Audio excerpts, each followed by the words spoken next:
thank you for joining us here in the European Parliament, the institution that has to make sure that the budget of the European Union is adopted and implemented in a transparent manner. Unfortunately, today we have witnessed that the European Commission has presented a very important dossier, the budget of the European Union for the next 7 years, almost 2 trillion euros, in a very untransparent manner. Up to this point, the European Parliament was not informed in written properly by the content of this proposal.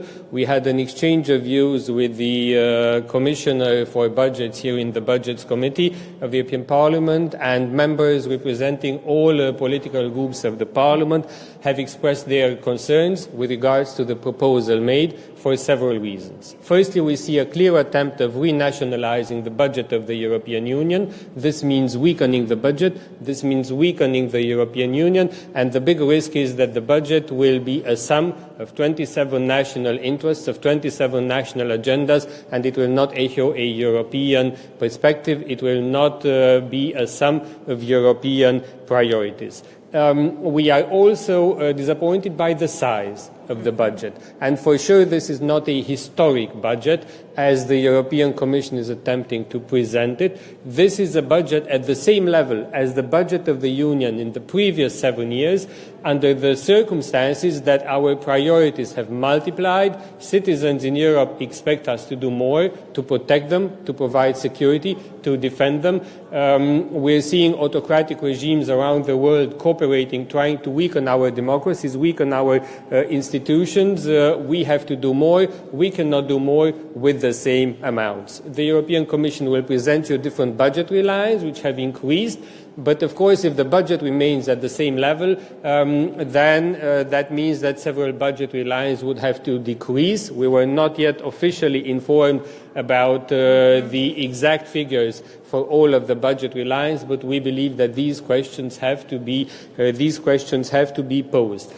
So the attempt of the Commission to convince us that this budget is a significant increase is misleading. The increase is coming only for the adjustment to the inflation rate, and it is only coming because we have to pay back Next Generation EU.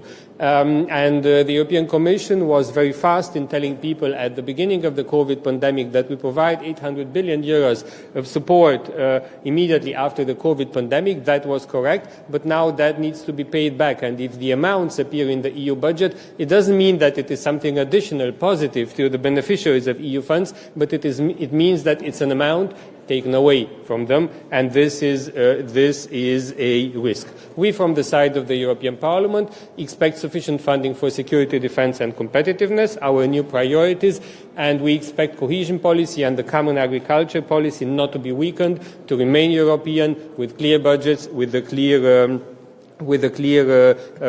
legal base. We will reject any attempts of renationalization. For the Competitiveness Fund, we are also not yet seeing how this would improve the competitiveness of the Union. So far, for us, it is a mere rebranding of existing programs. Yes to change, but not for the sake of change. Yes to change for strengthening the programs, for strengthening the budget, but not for weakening it. We believe this is a very difficult base for us to start negotiations. We will have to rewrite many of the proposals of the Commission throughout this negotiating process. What we saw today was less democratic, less transparent, and less European in comparison to what we have had so far. Thank you very much. Happy to take your questions.